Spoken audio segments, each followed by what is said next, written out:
नमस्कार मु सिद्धार्थ आपण मानक पई नै आसी सकाळर केतोटी गुरुत्वपूर्ण खबर सेथिपई वीडियो को शेष पर्यंत देखिबा को मोर अनुरोध। चलंतु आज सकाळर खबर उपरे नजर पकाइबा। आजिर प्रथम खबर, उच्च शिक्षा मंत्री देले सूचना पूरण हेबो 1500 पदवी। ओडिशा रे विभिन्न विश्वविद्यालय रे खाली पड़िथिबा 1500 रु अधिक अध्यापक पद शीघ्र पूरण हेबो बोली शुक्रवार दिन उच्च शिक्षा मंत्री सूर्यवंशी सूरज सूचना दैछंती। से कहिसंती खाली पड़िथिबा पदवी उपरे आलोचना पे एक गुरुत्वपूर्ण बैठक डका जायथिला। एथिरे उच्च शिक्षा मंत्री, आईन मंत्री, विभिन्न विश्वविद्यालय पूर्वतन कुलपति तथा यूजीसी सदस्य माने जोग दैथिले। आउ एही बैठक रे निष्पत्ति निया जायछि जे खाली पड़िथिबा पदवी शीघ्र पूरण हेबो। सेपटे 2020 शिक्षा नीति अनुसार शिक्षक नियुक्ति रे एक असुविधा होइथिला। आजिर बैठक निष्पत्ति निया जायछि जे शिक्षक नियुक्ति रे प्रशासन नुहंती शिक्षाविद माने प्रमुख भूमिका ग्रहण करिवे। एपटे आईनगत बाधाविघ्न हटाजिबा मात्र आमे खाली पदवी रे अध्यापक नियुक्ति करिबा पई पदक्षेप ग्रहण करिबो बोली उच्च शिक्षा मंत्री सूर्यवंशी सूरज कहिसंती। परवर्ती खबर, मुख्यमंत्री कले बड़ घोषणा। प्रति थाना रे समस्तक पाखरे रहिबो बाइक। कार्य को सरल और सहज करने को सरकार पक्षर बाइक दिज्व। जिलापाल ओसीबी मिलित सम्मेलन द्वितीय दिन में पुलिस विभाग बड़ घोषणा कर मुख्यमंत्री मोहन माझी। मुख्यमंत्री कहते प्रति थाना रे समस्त गोटे लेखाएं नुआ बाइक दिज्व।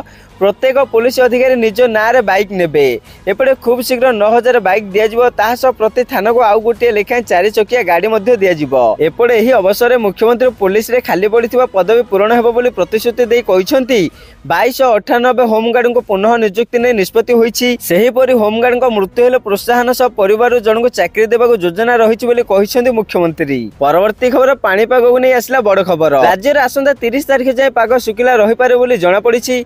मात्र कां भां स्थान रे वर्षा हेबार संभावना मध्य लागि रहिछि। एपटे आंचलिक पाणीपाग विज्ञान केन्द्र निर्देशिका डॉक्टर मनोरमा महांती पूर्वानुमान करी कहिसंती जे पश्चिम केंद्रीय बंगोपसागर रे सृष्टि होइतिबा लघुचाप एबे दुर्बल होई घूर्णिबलय रे परिणत होई सारिछि, जहा दक्षिण पश्चिम मध्य प्रदेश पार्श्ववर्ती अंचल उपरे रहिछि।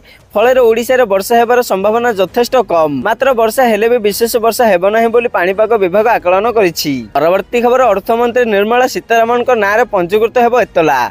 कारण निर्वाचन बॉन्ड माध्यम हेरफेर मामला बेंगालुरु स्वतंत्र प्रतिनिधि कोड शुक्रवार दिन केंद्र अर्थमंत्री निर्मला सीतारमण एवं कारण निर्वाचन बॉन्ड माध्यम हेरफेर मामला बेंगालुरु स्वतंत्र प्रतिनिधि कोड शुक्रवार दिन केंद्र अर्थमंत्री निर्मला सीतारमण एवं अन्य विरुद्ध एफआईआर पंजीकरण करने को निर्देश देइछंती। एपटे जनाधिकार संघर्ष परिषद जेएसपी सह अध्यक्ष आदर्श आयर बेंगालुरु स्वतंत्र लोक प्रतिनिधि कोर्ट रे अभियोग करथिले एवं केंद्र मंत्री निर्मला सीतारमण को विरोध में कार्यानुष्ठान ग्रहण करने को निर्देश दाबी करथिले। एपटे आवेदनकारी तांको अभियोग रे कहिसन जे निर्वाचन बॉन्ड माध्यम रे धमक चमक दिया जाउछि। तेणु एही आवेदन शुणाणी करी बेंगालुरु तिलक नगर पुलिस स्टेशन रो निर्वाचन बॉन्ड माध्यम रे हेरफेर मामला रे एफआईआर पंजीकरण करने को कोर्ट निर्देश दैछंती। परवर्ती खबर, बड़ घोषणा कला कांग्रेस 500 टंका रे मिलिबो गैस सिलिंडर। विधानसभा निर्वाचन पे आज हरियाणा रे निर्वाचन इस्ताहार घोषणा करिछि कांग्रेस। आज दल पक्षरु 400 पोस्ट विशिष्ट निर्वाचन इस्ताहार घोषणा करा जायछि, जेउथिरे प्रत्येक व्यक्ति को 25 लाख टंका पर्यंत मागणा चिकित्सा सह 300 यूनिट पर्यंत मागणा विद्युत जोगाई देबाको घोषणा करा जायछि। एथिसह महिला मानक मासको 2000 टंका देबो बोली प्रतिश्रुति दैछि दल। एपटे मध्य प्रदेश लाडली बेहना योजना एवं महाराष्ट्र लाडली बेहना योजना परि हरियाणा रे मध्य कांग्रेस आसिले महिला मानक आर्थिक सहायता दिया जिवो। यह व्यतीत गैस सिलिंडर पिछा 500 टंका, गुणात्मक शिक्षा, युवक मान रोजगार, कृषि, क्रीड़ा क्षेत्र में जन कल्याणकारी योजना आने को कांग्रेस घोषणा करिछि। परवर्ती खबर, अक्टोबर 1 रु बदलिबो सिम कार्ड रो नियम। सिम कार्ड व्यवहार करथिले एहा सह जड़ित किछि नियम जानि रखंतु, कारण ट्राई पक्षरु अनेक समय नियम रे परिवर्तन करा जाए। वर्तमान ट्राई पक्षरु आउ एक नियम बदलिछि। एही नियम लागू हेबा पर उपभोक्ता सहजरे जानि परिबे सेमानक अंचल रे केउ नेटवर्क उपलब्ध रहिछि। आपनक सूचना अनुसार कहि दिए गोटे कंपनी पक्षरु भिन्न भिन्न नेटवर्क दिया जाय थाए। कोनोसी अंचल रे 5 जीबी नेटवर्क आसुथिले तबे एहा जरूरी नुहे जे समस्त स्थान रे 5 जीबी नेटवर्क आसीबो। स्थान परिवर्तन हेले नेटवर्क मध्ये परिवर्तन होइथाए। गोटे कंपनी स्थान अनुसार नेटवर्क रे परिवर्तन करा जाय पारे किंबा आपे आपे नेटवर्क रे परिवर्तन होइथाए। तेणु ट्राई पक्षरु कहा जायछि वर्तमान टेलीकॉम कंपनी गुडी वेबसाइट एहार तथ्य देबाको पड़िबो। फଳରେ उपभोक्तांक पई जानिबाको सहज हबो सेमानक अंचल रे केउ नेटवर्क उपलब्ध रहिछि। आपनक अंचल 5G नेटवर्क अछि कि नाही वेबसाइट रे एहा जानि परिबे। परवर्ती खबर, सोहेलारु आरंभ हेबो धान किणा। चलित वर्ष धान क्विंटाल पिछा 3100 टंकार किणाजिब। 16 धान किणार शुभारंभ कराजिब। एथिबाई एबेठारु सरकार प्रस्तुति आरंभ कर देइछंती। सेपटे पड़ोशी राज्य को धान ओडिशारु चोरा चालन हेबाकु थिबारु सीमांत जिल्ला रे जिल्लापाल माने एहा उपरे नजर रखिबे। सेहीपरि ग्रीन एनालाइजर जरिया धानर जांच हेबा सह एआई द्वारा ओजन मपाजिब। जीपीएस द्वारा धान गाडर ट्रैकिंग हेबा सह चाषी मानक अकाउंट जांच कराजिब। जिल्लापाल सम्मेलन रे सरकारक पक्षरु एहा कुहा जायछि। परवर्ती खबर मंत्री बड़ घोषणा कारण 48 घंटे खाता जीव धान टंका। लोकसभा भवन कन्वेंशन हॉल रे शुक्रवार आयोजित जिलापाल सम्मेलन में जोगदे खाद्य जोगाण और खाउटी कल्याण मंत्री कृष्ण चंद्र पात्र जिलापाल सम्मेलन को संबोधित कर चाषी मान स्वार्थ को दृष्टि रखी मंत्री आहरी कहते आसंता 2 मास मध्य धान संग्रह प्रक्रिया आरंभ हेब। धान किणा प्रक्रिया कौन मध्यस्थी किंवा कटनी चटणी को बर्दास्त कर मंत्री दृढ़ोक्ति प्रकाश करिसेंती। चाषी मानक एफएक्यू धान क्विंटाल पिछा 3100 टंकार संग्रह करने सह बैंक खाता को 48 घंटा मध्य डीबीटी माध्यम प्रदान करने पर गुरुत्व देइथिले। एथिसह जिलापाल मानक स्वतंत्र दृष्टि देवाक से परामर्श देइछंती। परवर्ती खबर पुलिस को मुख्यमंत्री को कड़ा चेतावनी कहीं भरतपुर घटना नहीं परोक्ष भाव पुलिस को कड़ा चेतावनी देइछंती मुख्यमंत्री मोहन माझी। राति 2टार आसिले भी महिला अभियोग को रखा निर्देश देइछंती मुख्यमंत्री मोहन चरण माझी।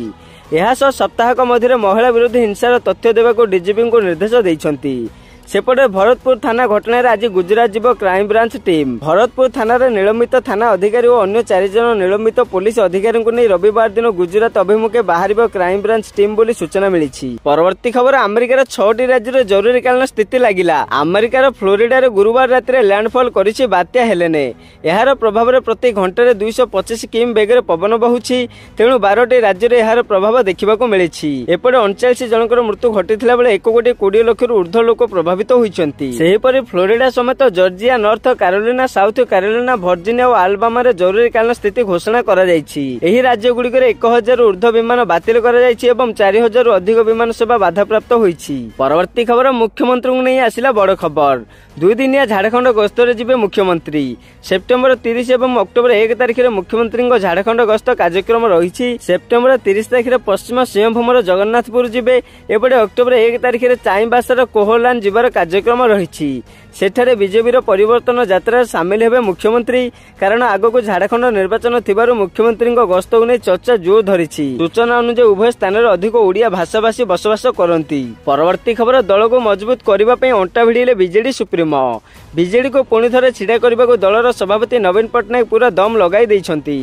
शुक्रवार दिन तमाम शंख भवन में चली माथारन बैठक में 33टी सांगठन जिलार सभापति समन्वय कमिटी नुआ कर गढ़ा जाइथिबा 3टी कमिटी वरिष्ठ नेता और छामुआ संगठन नेतांग सह नवीन आलोचना करिसेंती। बैठक में नवीन कहिसेंती प्रतिवर्ष परि बीजेडी जनसंपर्क पदयात्रा गांधी जयंती आरंभ हेबो।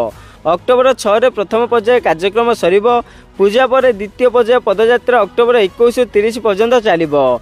उत्कलमणि पंडित गोपबंधु दासंकर जयंती अक्टोबर 9 रु डिसेम्बर 9 तारिख 2 मास पर्यंत सभ्य संग्रह अभियान चलिबो। सेहीपरि सोशल मीडिया को अधिक सक्रिय करने सहित पदयात्रा और सभ्य संग्रह अभियान विपुल सफलता दिगरे निष्ठापर भाव में कार्य करने को दलीय नेतृवृंद पदाधिकारी को परामर्श देइछंती नवीन। परवर्ती खबर उन्मोचन है मेक इन ओडिशार कनक्लेव 2025 लोगो। मुख्यमंत्री मोहन माझी उत्कर्ष ओडिशा नारे लोगो उन्मोचन करिसेंती। मुख्यमंत्री श्रीजुक्त मोहन चरण माझी दूरदर्शित प्रगतिशील चिंताधारा को नहीं ओडिशा रे आयोजित हेबाकु जाउछि Utkarsh Odisha make in Odisha conclave 2025। सूचना अनुसार मेक इन ओडिशा कनक्लेव आसंता जनवरी 28 और 29 तारिख में आयोजन हेबा नै स्थिर करा जायछि। परवर्ती खबर इजराइल आक्रमण हेजबुल्ला चीफ मृत कारण इजराइल और हेजबुल्ला मध्य लड़ाई दिनकू दिन तीव्र होबार लागिछि। फल लेबानन साधारण लोक यार मूल्य देउछंती। एपटे शुक्रवार विलंबित राति में इजराइल लेबानन राजधानी बेरुट गोटे पर गोटे एयर स्ट्राइक करिथिला। यूएनजीसी रे नेतान्याहू भाषण पर यह आक्रमण होइथिला। सूचना अनुसार लेबानन राजधानी बेरुट हेजबुल्ला मुख्यालय उपर इजराइल एयर स्ट्राइक करिथिला। एपटे हेजबुल्ला हेड ऑफिस टार्गेट कर इजराइल यह आक्रमण करिथिला। एथिरे हेजबुल्ला मुख्य हासन नासरुल्लाह मृत्यु होइतिबा कहा जाउछि। सेपटे रिपोर्ट दाबी करा जायछि जे विस्फोरण बेले नसरुल्लाह मुख्यालय उपस्थित थिले। तेबे एही खबर सत्यता एबे पर्यंत स्पष्ट होई नाही।